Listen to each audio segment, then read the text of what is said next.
U.S. operatives helping to destabilize Syria? And why is the United States government so intent on taking down Iran, in spite of the fact that Iran has not attacked any country since 1798? And what's next? What are we headed for? When you look at the current trajectory that we're on, it doesn't make any sense at all if you evaluate it based on what we're taught in school. And it doesn't make any sense if you base your worldview on the propaganda that the mainstream media tries to pass off as news. But it makes perfect sense once you know the real motives of the powers that be. In order to understand those motives, we first have to take a look at history.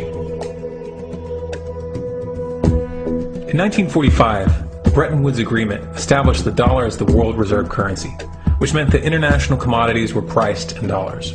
The agreement, which gave the United States a distinct financial advantage, was made under the condition that those dollars would remain redeemable for gold at a consistent rate of $35 per ounce. The United States promised not to print very much money, but this was on the honor system, because the Federal Reserve refused to allow any audits or supervision of its printing presses. In the years leading up to 1970, expenditures in the Vietnam War made it clear to many countries that the U.S. was printing far more money than it had in gold. And in response, they began to ask for their gold back. This, of course, set off a rapid decline in the value of the dollar. The situation climaxed in 1971 when France attempted to withdraw its gold and Nixon refused. On August 15th, he made the following announcement. I have directed the Secretary of the Treasury to take the action necessary to defend the dollar against the speculators.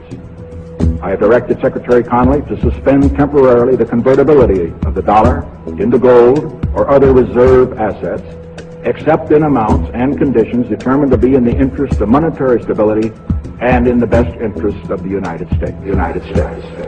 This was obviously not a temporary suspension, as he claimed, but rather a permanent default. And for the rest of the world who had entrusted the United States with their gold, it was outright theft. In 1973, President Nixon asked King Faisal of Saudi Arabia to accept only U.S. dollars as payment for oil and to invest any excess profits in U.S. Treasury bonds, notes, and bills. In return, Nixon offered military protection for Saudi oil fields. The same offer was extended to each of the world's key oil-producing countries, and by 1975, every member of OPEC had agreed to only sell their oil in U.S. dollars. The act of moving the dollar off of gold and tying it to foreign oil instantly forced every oil-importing country in the world to start maintaining a constant supply of Federal Reserve paper. And in order to get that paper, they would have to send real physical goods to America. This was the birth of the petrodollar. Paper went out, everything America needed came in, and the United States got very, very rich as a result. It was the largest financial con in recorded history.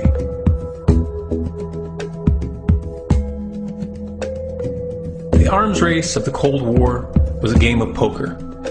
Military expenditures were the chips, and the U.S. had an endless supply of chips. With the petrodollar under its belt, it was able to raise the stakes higher and higher, outspending every other country on the planet, until eventually U.S. military expenditures surpassed that of all other nations in the world combined. The Soviet Union never had a chance. The collapse of the communist bloc in 1991 removed the last counterbalance to American military might. The United States was now an undisputed superpower with no rival. Many hoped that this would mark the beginning of a new era of peace and stability. Unfortunately, there were those in high places who had other ideas. Within that same year, the U.S. invaded Iraq in the First Gulf War. And after crushing the Iraqi military and destroying their infrastructure, including water purification plants and hospitals, crippling sanctions were imposed which prevented that infrastructure from being rebuilt. These sanctions, which were initiated by Bush Sr. and sustained throughout the entire Clinton administration, lasted for over a decade and were estimated to have killed over 500,000 children. The Clinton administration was fully aware of these figures. We have heard that 500,000 children have died. I mean, that's more children than died in Hiroshima. And you know, is the price worth it? I think this is a very hard choice, but we think the price is worth it. Miss Albright, what exactly was it that was worth killing 500,000 kids for? In November of 2000, Iraq began selling its oil exclusively in euros. This was a direct attack on the dollar, and on U.S. financial dominance, and it wasn't going to be tolerated. In response, the U.S. government, with the assistance of the mainstream media, began to build up a massive propaganda campaign claiming that Iraq had weapons of mass destruction and was planning to use them. In 2003, the U.S. invaded, and once they had control of the country, oil sales were immediately switched back to dollars. This is particularly notable due to the fact that switching back to the dollar meant a 15 to 20% loss in revenue due to the euro's higher value. It doesn't make any sense at all unless you take the petrodollar into account. So I came back to see him a few weeks later, and by that time we were bombing in Afghanistan. I said, "Are we still going to war with Iraq?" And he said, "Oh, it's worse than that." He said, he reached over on his desk, he picked up a piece of paper, he said, I just got this down from upstairs, meaning the Secretary of Defense's office today, and he said, "This is a memo that describes how we're going to take out 7 countries in 5 years, starting with Iraq, and then Syria, Lebanon, Libya, Somalia, Sudan, and finishing off Iran. Let's take a look at the events of the past decade and see if you see a pattern. In Libya, Gaddafi was in the process of organizing a bloc of African countries to create a gold-based currency called the dinar, which they intended to use to replace the dollar in that region. US and NATO forces helped destabilize and topple the Libyan government in 2011, and after taking control of the region, US armed rebels executed Gaddafi in cold blood and immediately set up the Libyan Central Bank. Iran has been actively campaigning to pull oil sales off of the dollar for some time now, and it has recently secured agreements to begin trading its oil in exchange for gold. In response, the US government, with mainstream media assistance, has been attempting to build international support for military strikes on the pretext of preventing Iran from building a nuclear weapon. In the meantime, they established sanctions which US officials openly admit are aimed at causing a collapse of the Iranian economy. Syria is Iran's closest ally, and they are bound by mutual defense agreements. The country is currently in the process of being destabilized with covert assistance from NATO, and though Russia and China have warned the United States not to get involved, the White House has made statements within the past month indicating that they are considering military intervention. It should be clear that military intervention in Syria and Iran isn't being considered. It's a foregone conclusion, just as it was in Iraq and Libya. The U.S. is actively working to create the context which gives them the diplomatic cover to do what they already have planned. The motive for these invasions and covert actions becomes clear when we look at them in their full context and connect the dots. Those who control the United States understand that even if a few countries begin to sell their oil in another currency, it will set off a chain reaction and the dollar will collapse. They understand that there is absolutely nothing else holding up the value of the dollar at this point, and so does the rest of the world. But rather than accepting the fact that the dollar is nearing the end of its lifespan, the powers that be have made a calculated gambit. They have decided to use the brute force of the US military to crush each and every resistant state in the Middle East and Africa. That in itself would be bad enough, but what you need to understand is that this is not going to end with Iran. China and Russia have stated publicly, and on no uncertain terms, that they will not tolerate an attack on Iran or Syria. Iran is one of their key allies, one of the last independent oil producers in the region, and they understand that if Iran falls, then they will have no way to escape the dollar without going to war. And yet the United States is pushing forward in spite of the warnings. What we are witnessing here is a trajectory that leads straight to the unthinkable.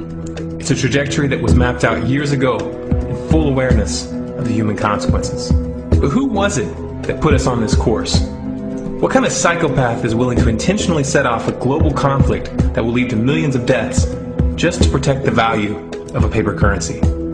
It obviously isn't the president. The decision to invade Libya, Syria, and Iran was made long before Obama had risen to the national spotlight. And yet, he's carrying out his duty just like the puppets that preceded him. So who is it that pulls the strings? Often the best answer to questions like this are found by asking another question. Qui bono? Who benefits? Obviously those who have the power to print the dollar out of thin air have the most to lose if the dollar were to fall. And since 1913, that power has been held by the Federal Reserve. The Federal Reserve is a private entity owned by a conglomerate of the most powerful banks in the world. And the men who control those banks are the ones who pull the strings. To them, this is just a game. Your life and the lives of those you love are just pawns on their chessboard. And like a spoiled 4-year-old who tips the board onto the floor when they start to lose, the powers that be are willing to start World War III to keep control of the global financial system. Remember that when these wars extend and accelerate. Remember that when your son or your neighbor's son comes back home in a flag-draped coffin. Remember that when they point the finger at the new boogeyman, because the madmen who are running this show will take this as far as you allow them to. So how much time do we have left? It's a question I hear constantly, but it's the wrong question. Asking how much time we have left is a passive posture. It's the attitude of a prisoner who's waiting to be taken out to a ditch and shot in the back of the head. What are our chances? Can we change course? Also the wrong question. The odds don't matter anymore. If you understand what we're facing, then you have a moral responsibility to do everything in your power to alter the course that we're on, regardless of the odds. It's only when you stop basing your involvement on the chances of success that success actually becomes possible. To strip the ill-begotten power from the financial elites and to bring these criminal cartels to justice will require nothing less than a revolution. The government is not going to save us. The government is completely infiltrated and corrupt to the core. Looking to them for a solution at this point is utterly naive. There are 3 stages of revolution, and they are sequential. Stage 1 is already underway. Stage 1 is the ideological resistance. In this stage, we have to actively work to wake up as many people as possible about what is happening and the direction we're headed. All revolutions originate from a shift in the mindset of the population, and no other meaningful resistance is possible without it. Success in this stage of the game can be measured by the contagion of ideas. When an idea reaches critical mass, it begins to spread on its own and seeps into all levels of society. In order to achieve that contagion, we need more people in this fight. We need more people speaking out, making videos, writing articles, getting this information onto the national and international stage. And we especially need to reach the police and the military.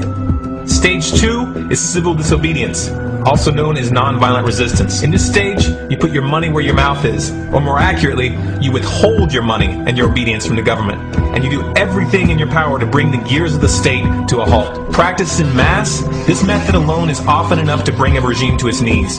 However, if you fail at this stage, Stage 3 is inevitable. Stage 3 is direct physical resistance. Direct physical resistance is the last resort, and it should be avoided and delayed as long as possible. And it should only be invoked after all other options have been thoroughly exhausted.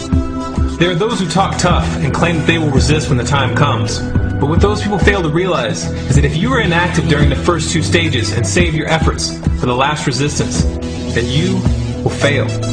When the Nazis were moving door to door, dragging people out of their homes in Germany, that was the time to fight back physically.